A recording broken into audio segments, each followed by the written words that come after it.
Welcome to per review. இந்த வீடியோவில் champagne problems அப்படின்னு நெட்ஃப்ளிக்ஸில் வந்து ஒரு இங்கிலீஷ் மூவி தமிழ் டப்பிங்கோட வெளிவந்திருக்கு. இந்த திரைப்படம் எப்படி இருக்குது அப்படிங்கிறத இந்த ரிவ்யூவில் பார்த்துடலாம். இதில் இந்த படத்தில் வரக்கூடிய நம்ம கதாநாயகி பேர் வந்து சிட்னி. ஸோ இவங்க ஒரு பிஸ்னஸ் ட்ரிப்புக்காக இப்போ பாரிஸ் வரைக்கும் போகிறாங்க. அந்த பாரிஸ் போகிறதுக்கு முன்னால் வந்து இவங்களோட தங்கச்சி ஒரு ப்ராமிஸ் பண்ணணும் எனக்காக அப்படிங்கிற மாதிரி ஒரு ப்ராமிஸ் கேட்டு வாங்கிக்கிறாங்க. இந்த ப்ராமிஸ் வேறு ஒன்றும் இல்லைங்க, இவங்க எந்த நேரமும் வேலைன்னு சுற்றிட்டு இருக்கிறதுனால அங்கே போனதுக்கப்புறம் என்ஜாய் பண்ணுறதுக்காக ஒரே ஒரு நாள் வந்து பார்த்திங்கன்னா அவங்களுக்காக வாழணும் அப்படிங்கிற மாதிரி ஒரு ப்ராமிஸை கேட்டு வாங்கி இவங்களும் அந்த ப்ராமிஸை பண்ணிடுறாங்க. ஸோ தங்கச்சி கிட்ட பண்ண ப்ராமிஸ்க்காக போன நாளே வந்து பார்த்திங்கன்னா நைட்டு வெளியில் வந்து பார்த்திங்கன்னா தனியாக ட்ராவல் பண்ணுறாங்க. அந்த டைமில் தான் நம்ம ஹீரோவோட ஒரு மீட் கிடைக்குது. இவங்க ரெண்டு பேரும் பேசி பழகி அன்றைக்கி நைட்டும் நல்லா மிங்கிள் ஆயிடுறாங்க.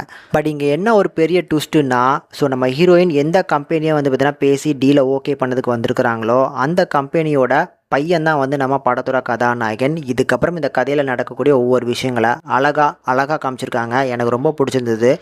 ஆக்சுவலி ஸ்டார்ட் ஆன விதத்தெல்லாம் பார்க்கும்போது இது ஒரு கம்ப்ளீட்டான ஒரு ஃபீல் குட்டான ஒரு ரோம்காம் ட்ராமா போல் அப்படின்னு தான் நினச்சேன். ஆனால் இங்கே ஒரு நல்ல கதை இருந்துச்சுங்க.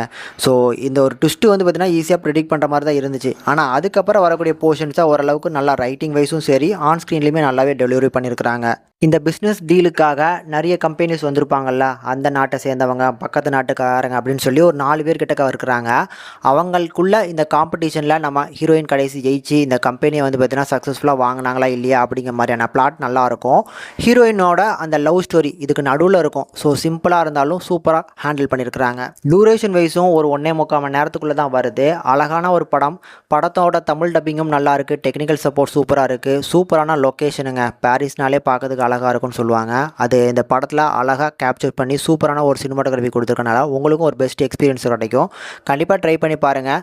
இது ஒரு லவ் ட்ராமா அப்படின்னு மட்டும் நினைக்காம கொஞ்சம் ஒரு நல்ல கதையும் இருக்குது அப்படிங்கிற மைண்ட் செட்டில் போனீங்கன்னா இன்னும் கொஞ்சம் பார்க்கறதுக்கு இன்ட்ரெஸ்ட் வரும்னு நினைக்கிறேன்.